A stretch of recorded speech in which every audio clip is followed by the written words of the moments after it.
E isso faz parte da nossa educação sobre a morte, né? Isso faz parte o livro tibetano dos mortos, ele fala sobre a arte da morte.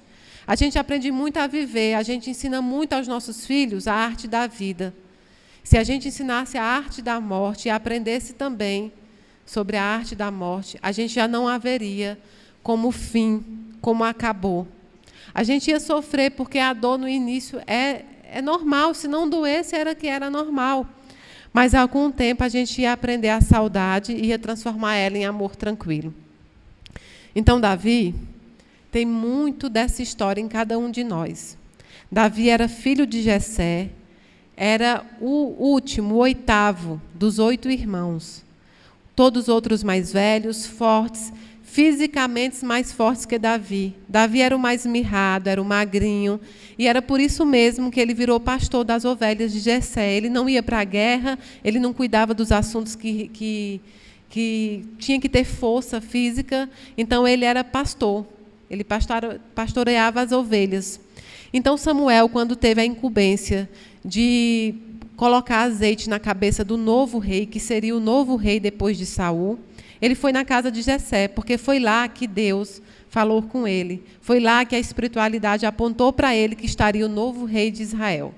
Chegando lá, ele explicou para Jessé, e Jessé foi passando os filhos, os primeiros 7. E todos fortes, todos atléticos, todos eles, aos olhos humanos, aos olhos materiais, poderiam ser o rei. Porque eram fortes, eram guerreiros, né? Eram do exército. Mas então Samuel ia dizendo, a este Deus não escolheu, a este Deus não escolheu. Até que chega Davi, o magrinho, o mirrado, aquele que ninguém esperava que fosse escolhido. E aí Samuel diz, sim, a este o Senhor escolheu, este será o novo rei. Só que Davi, ao contrário do rei Saul, que foi escolhido e já tomou assento ao trono, ele não se assentou ao trono. Primeiro ele teve que passar por várias provas e várias adversidades. Davi foi um rei forjado na prova, na luta e na adversidade. Logo de início ele começou a enfrentar o ciúme dos irmãos, porque os irmãos ficaram enciumados quando o profeta ungiu a cabeça de Davi com azeite e estabeleceu que Davi seria o novo rei. Para você que está se perguntando, Mayra, mas eu acho essas histórias tão fantasiosas. Sabe o que é que acontece? A Bíblia ela não é um livro profético.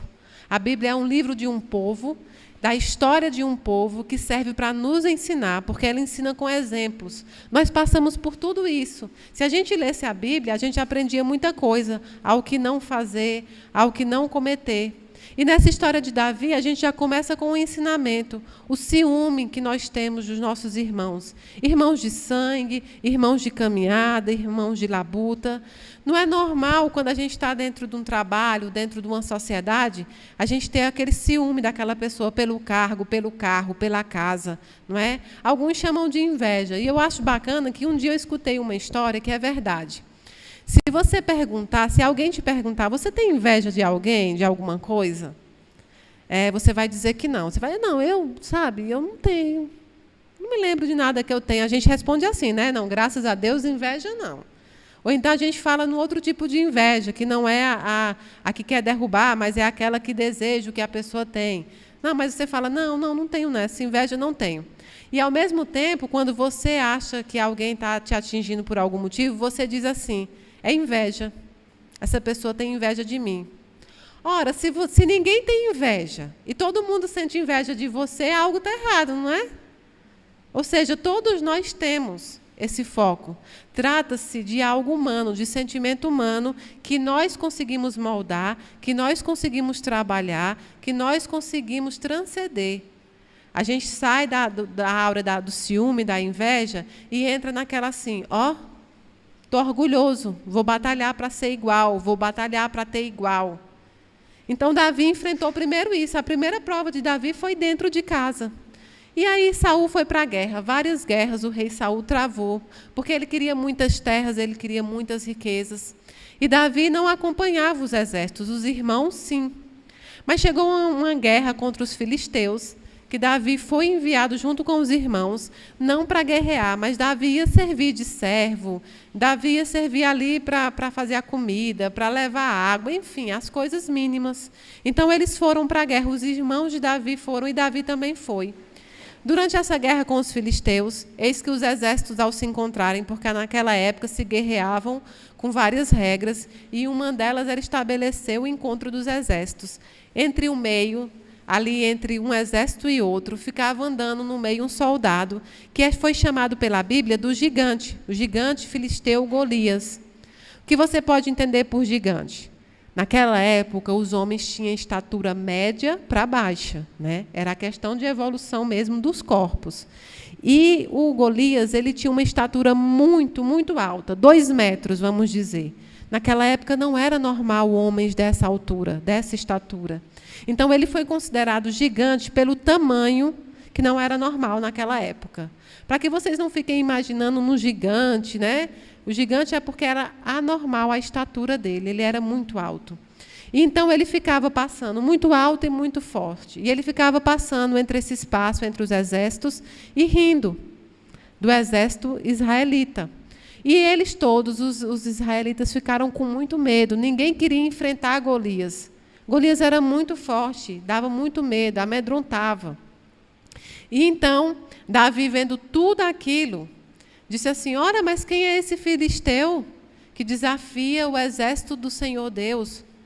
E aí ele foi atrás do rei Saul e disse ao rei Saul que gostaria de lutar contra Golias. Ninguém compreendeu. Dizem que o rei Saul tinha 45 centímetros a mais do que Davi. Mas o rei Saul não tinha outra opção e deixou com que Davi lutasse. E tentou colocar uma armadura que era do próprio rei em Davi, pela coragem de Davi. E aí a gente vai parar um pouquinho na história e vai pensar aqui: quem nunca se amedrontou diante de um problema, diante de um obstáculo que era um gigante, era o nosso Golias? Quem aqui, quem em casa, nunca enfrentou um Golias? Quem é aqui que não já sentou diante de uma doença terminal, uma doença incurável, e pensou assim: isso é um gigante, que eu não posso fazer nada? Diante de um desemprego, diante de uma separação conjugal, diante da passagem de um filho, de um ente querido para o outro plano, você senta diante daquilo ali e pensa: é um Golias e eu não posso vencer. Eu não posso vencer esse Golias, está fora do que eu quero, está fora das minhas forças. Só que você esquece que, assim como Davi recebeu a armadura de Saul, você também tem a armadura. Você tem Deus. Você tem Jesus Cristo como exemplo, a espiritualidade amiga, tantos exemplos de espiritualidade que você tem.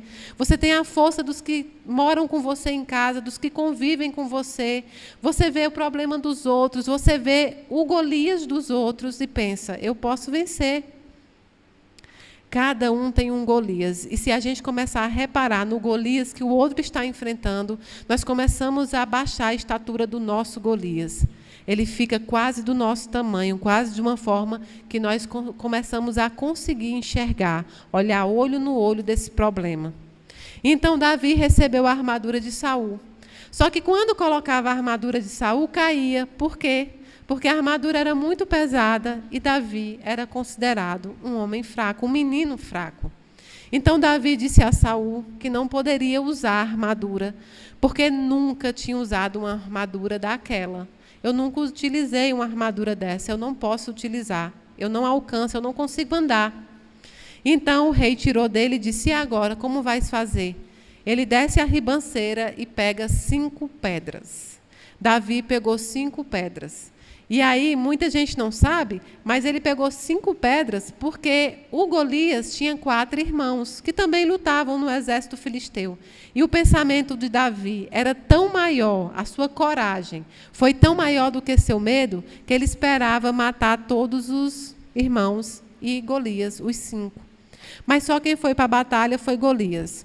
Então, naquela época, acho que todo mundo conhece estilingue, baladeira, em cada lugar tem um nome diferente. Ele pegou o seu estilingue e colocou uma pedra. E com toda a fé que ele tinha, ele clamou a Deus, e com toda a fé que ele tinha, com a coragem que ele se impôs, porque Davi tinha quase como certeza que venceria, sim, ele tinha certeza da vitória em Deus, mas o exército israelita tinha certeza que Davi seria morto pelo gigante. E então Davi mira e acerta entre os olhos do gigante. Hoje em dia a gente sabe que essa área é uma área muito sensível, mas naquela época nós não tínhamos esse conhecimento da biologia, da medicina. Hoje nós temos. Davi acerta numa velocidade muito grande essa pedra entre os olhos de Golias. E Golias cai. Golias não cai morto, Golias cai com aquele baque da pedra. E Davi, então, tira a própria espada dele, de Golias, e arranca a cabeça. E mata o Golias. E foi aclamado pelo exército israelita como um menino que foi muito corajoso. Matar o Golias para nós significa enfrentar os nossos problemas. Porque quando nós corremos dos problemas, eles vêm atrás. O problema nunca te deixa se você foge dele, você precisa enfrentar. Quando você perde alguém que você ama, e eu sempre falo muito, porque eu sei que grande parte de vocês me buscam o meu trabalho, o trabalho do meu mentor, do Inácio Daniel, e da espiritualidade que me acompanha, pelo consolo. Nosso trabalho é de consolo. Por isso que eu sempre dou esses exemplos. Então, quando a gente enfrenta um Golias, quando a gente acha que vai perder de um Golias, quando a gente perde um ente querido, a gente tem a tendência a acreditar que aquilo é maior do que você, que aquela dor vai te consumir. Quantos de vocês, às vezes, não conseguem levantar da cama de manhã? Quantos de vocês andam e dói todo o corpo? Isso é saudade. E a saudade, ela também depura o corpo físico, né? Você sente essa saudade no próprio corpo. Quantos de vocês não conseguem dormir? Quantos de vocês não conseguem entrar no quarto dele? Quantos de vocês não conseguem cheirar a roupa dele? Ou não conseguem, assim, doar aquilo que ficou? Quantos? Acho que todos nós que amamos muito alguém, nós temos dificuldade de nos desfazer das coisas materiais, porque nós achamos que assim desfazemos também das lembranças. E isso é um ledo engano, porque nós não desfazemos das lembranças daquele que nós amamos e que muito nos amou.